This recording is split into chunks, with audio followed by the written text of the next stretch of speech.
میرے بھائیوں اور میری بہنوں، اللہ تعالیٰ جب کسی کی زندگی بدلنا چاہتا ہے، جب کسی کا وقت اللہ تعالیٰ بدلنا چاہتا ہے، تو اللہ تعالیٰ اس بندے کو نشانیاں دکھاتا ہے، اپنی نشانیاں۔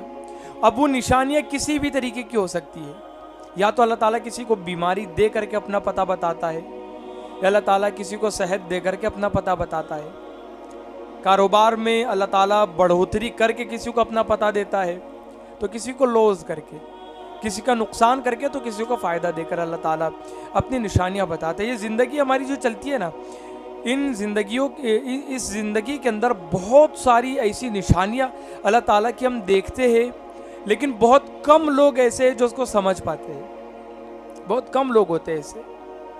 ایک بندہ ہے جو کئی دن سے محنت کر رہا تھا، بہت دن سے محنت کر رہا تھا کامیابی حاصل کرنے کے لیے، لیکن اس کو کامیابی نہیں مل رہی تھی۔ اب وہ کوشش کرتا گیا، ایک کوشش، دو کوشش، تین کوشش، حتیٰ کہ کوششوں کے بعد پھر اللہ تعالیٰ نے اس کو کامیابی عطا کی۔ تو یہ کامیابی اب اس کو جب ملی تو اللہ تعالیٰ کے یہاں پر اس نے شکر ادا کیا، اللہ تعالیٰ نے مزید اس کی کامیابی کو بڑھا دیا۔ وجہ کیا ہے؟ وجہ یہ کہ اس نے کوششیں بہت کی، بہت بار ٹرائی کیا اس نے، اور بہت بار ٹرائی کرنے کے بعد اللہ تعالیٰ نے اس کو کامیابی دی۔ اس کو اس کامیابی کی قدر محسوس ہونے لگی، کیونکہ کوشش بڑی کی نا، اس نے محنت بڑی کی اس کے پیچھے، تو اس کو پتا ہے کہ میری یہ کامیابی مجھے آسانی کے ساتھ نہیں ملی، بار بار ٹرائی کرنے کے بعد ملی۔ تو بار بار جو اس نے ٹرائی کیا، اللہ تعالیٰ نے اس کو مضبوط کیا، اللہ تعالیٰ نے اس کو بہت کچھ اس میں سکھا دیا، اللہ تعالیٰ نے اس کو بہت کچھ نالج اس کے اندر دے دیا۔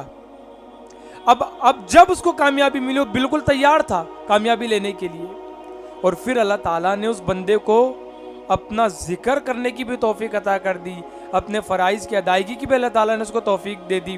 اس لیے کہ مصیبت میں بندہ اللہ تعالیٰ کو بہت یاد کرتا ہے، پریشانی میں بندہ اللہ تعالیٰ کو بہت یاد کرتا ہے۔ تو پریشانیوں کا آنا کبھی کبھی اللہ تعالیٰ کی طرف بندے کے قدم بڑھا دیتی ہے، اور وہ جب قدم اللہ تعالیٰ کی طرف بڑھتے ہیں، سمجھو مصیبت کا آنا، پریشانی کا آنا اللہ تعالیٰ کی طرف سے ایک نشانی تھی، اللہ تعالیٰ اس کو بدلنا چاہتا تھا۔ اب دیکھیں نا، آپ مجھے اس وقت یاد آ رہا ہے واقعہ، یہ خلافت بنو عباس کے دور کا واقعہ ہے، جب دارالخلافہ بغداد کی سرزمین تھی۔ اس وقت جو بادشاہ تھا، جو خلیفہ تھا، اس نے اپنے تمام گورنرز کی دعوت رکھی، تمام گورنرز کی۔ اب وہ تمام گورنرز جب بغداد آئے تو بڑی شان و شوکت کے ساتھ آئے، وہ ایک صوبے کا گورنر تھا، تو بڑی شان و شوکت کے ساتھ محل میں داخل ہوئے۔ بادشاہ نے بڑا قیمتی لباس سب کو دیا۔ اب سارے لوگوں نے وہ قیمتی لباس پہن کر کے بادشاہ کی دعوت میں شرکت کی۔ قیمتی لباس بادشاہ نے دیا تھا۔ دیکھو، ایک شخص کی تقدیر اللہ بدل رہا ہے، ایک شخص کے وقت کو اللہ بدل رہا ہے۔ کیسے بدل رہا ہے؟ آپ دیکھیں اللہ تعالیٰ وقت کو کیسے بدلتا ہے۔ چونکہ ہم بھی اپنی زندگی میں ان قسم کی نشانیوں کو دیکھیں کہ یہ اللہ تعالیٰ کی طرف سے نشانی، اس پہ غور کریں تو پتہ چلے گا۔ کبھی کبھی ٹھوکر لگنا نشانی ہوتی ہے، کبھی کبھی دل کا ٹوٹنا نشانی ہوتی ہے۔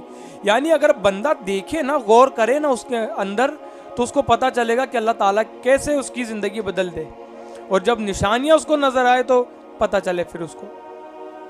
تو قیمتی لباس، جب ساروں نے قیمتی لباس پہن کر کے بادشاہ کی دعوت میں شرکت کی، ایک صوبے کا گورنر بھی اس دعوت میں قیمتی لباس پہن کر کے آیا۔ اب اتفاق یہ ہوا کہ اس گورنر کو چھینک آئی۔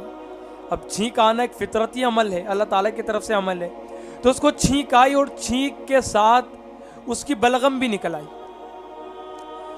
اب جب بلغم نکلی، اچھا اس کے اندر ایک بڑا مسئلہ یہ ہو گیا کہ اس کے پاس اس وقت رومال وغیرہ بھی نہیں تھا، رومال وغیرہ بھی نہیں تھا۔ اب جب اس کو چھینک آئی، بلغم اس کی باہر آئی، تو سارے لوگوں نے دیکھا، اور بادشاہ نے بھی دیکھا، تو بادشاہ کو بڑا غصہ آیا، اور پھر بلغم اس کی باہر نکلے، اس کے پاس رومال بھی نہیں تھا، تو اس نے کیا کیا، وہ قیمتی لباس کے ایک پہلو سے اپنی ناک اس نے صاف کی، اپنا بلغم اس نے صاف کیا۔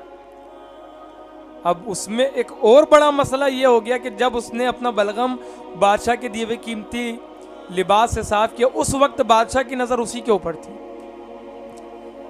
بادشاہ نے جب یہ معاملہ دیکھا، بادشاہ اور زیادہ تیش میں آ گیا، اور بادشاہ نے وہیں پر اس کو ڈانٹ دیا کہ اس قیمتی لباس سے تو اپنا بلغم صاف کرتا ہے، غلاظت کو صاف کرتا ہے۔ وہ خوشنما ماحول